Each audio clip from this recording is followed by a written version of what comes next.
J'ai passé pour un dingue, pour un fou furieux pendant des années. Ça fait environ une quinzaine d'années que je parle de passe sanitaire. Je ne l'ai pas appelé comme ça, mais je parle de dictature sanitaire, de dictature. Je parle de l'échange de nos libertés contre une certaine sécurité, mais qui est en fait une surveillance profonde, une surveillance même de l'âme, encore plus que du corps. Je parle de toutes ces choses-là depuis une quinzaine d'années. On m'a rayonné, on s'est moqué de moi, on m'a mis un petit peu à l'écart, alors que finalement, tout ce que je disais à 100% se réalise ou s'est déjà réalisé. Je n'ai pas de boule de cristal, simplement j'ai écouté les gens qui savaient à l'époque. J'ai su choisir les gens qui eux savaient. Et j'ai su aussi m'appuyer sur la Bible, d'accord ? Bon, qui est un puits de vérité. L'humanité, on peut dire qu'elle a commencé avec le chasseur-cueilleur. Bon, qui pouvait être un nomade, qui allait là où était le gibier, qui suivait les troupeaux et qui, sur le chemin, trouvait les baies qui pouvaient le nourrir et tout ça. Ensuite, il y a eu l'ère de l'agriculture, de la sédentarité, parce que pour cultiver ta terre, il fallait vivre près de ta terre. Donc on a assisté à la sédentarité. Puis il y a eu une époque, l'époque de l'industrie, l'époque moderne de l'industrie, les usines. Ensuite, on a eu l'époque digitale, numérique, vous voyez, qu'on connaît aujourd'hui, le tactile, les smartphones, Internet, la décentralisation des entreprises, des moyens de consommation. Et on va vers ce qu'on pourrait appeler l'individu digital, en fait. On va vers plus que le transhumanisme, plus que l'humain augmenté, ce qu'on va connaître. Là, l'humain équipé de puces, voir Klaus Schwab, aller voir le forum de Davos ou ses livres, le Grand Reset ou la 4e révolution industrielle. Si vous savez lire ce qui se perd aujourd'hui, si vous savez encore lire, ça va être intéressant ce que vous allez y trouver. L'humain équipé de puces avec différentes fonctions à l'intérieur de son corps, voilà. Et c'est pas la science-fiction encore une fois, c'est ce qui est prévu et ce qui commence déjà à arriver.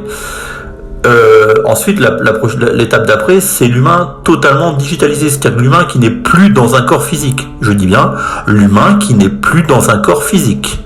Un humain à 100% dématérialisé, c'est ce qu'ils veulent faire, d'accord ? Que vous soyez d'accord ou non, je n'en ai rien à foutre, c'est ce qu'ils veulent faire, ok ? Donc on le voit avec notamment la crypto-monnaie. Le fait qu'une île faite en 3D, une île fabriquée de façon logicielle, a presque plus de valeur aujourd'hui qu'une véritable île, parce que nous voyons bien nos esprits dématérialisés habiter ces îles virtuelles. Vous voyez, on va arriver dans un monde totalement virtuel. Matrix, nous voici. Et ce que je dis est la vérité, et c'est ce qu'ils ont prévu. Alors la seule question que je pose, c'est jusqu'à quand va-t-on dire oui ? On sait très bien que, par exemple, le Covid est une fabrication humaine, que ça n'a rien à voir avec une maladie, avec un virus animal. Le Covid a été fabriqué dans une boîte, dans une entreprise, et ensuite volontairement mis au contact des gens, au contact des peuples. D'accord ? Donc le Covid et du coup en fait si vous voulez une solution, fabriquez le problème en gros. Vous voulez une solution, et bien fabriquez vous-même le problème. C'est-à-dire que voilà, en fabriquant le Covid, est arrivé le vaccin. Le vaccin et le pass sanitaire. Le pass sanitaire qui, comme Jacques Attali le disait très bien dans Temps X, dans les années 80, fin 70-80, Jacques Attali sortait une carte et disait « Cette carte va vous permettre nous permettre de savoir si vous avez le droit de rentrer dans tel ou tel lieu, quel métier vous allez faire, vous avez le droit de faire. » Vous voyez, il a annoncé le pass sanitaire des années avant. D'accord, faut arrêter d'être con à un moment donné. Et tous ceux qui ne croiront pas ce que je dis, ce sont des abrutis en fait. Il est temps de dire les choses.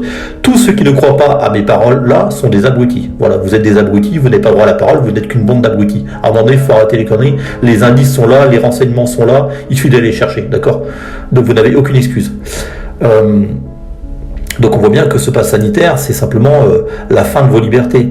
Voilà, c'est-à-dire que c'est un contrôle total sur vos corps et vos âmes. Et la finalité de tout ça, c'est triste, mais c'est un humain sans humanité. C'est une humanité sans humain, quoi. C'est une humanité digitalisée. Voilà. Alors, jusqu'à quand irons-nous? Quand allez-vous dire stop? Parce que moi, je dis stop il y a un moment, mais personne ne m'écoute. J'ai même refusé, je refuse d'être vacciné, et il faudra m'attacher et me torturer pour que je sois vacciné, d'accord? Quitte à perdre mon travail, quitte à finir sous les ponts, et ben j'accepte de finir sous les ponts et de mourir de froid pendant un hiver. Au moins j'aurai toujours ma dignité et ma liberté, d'accord?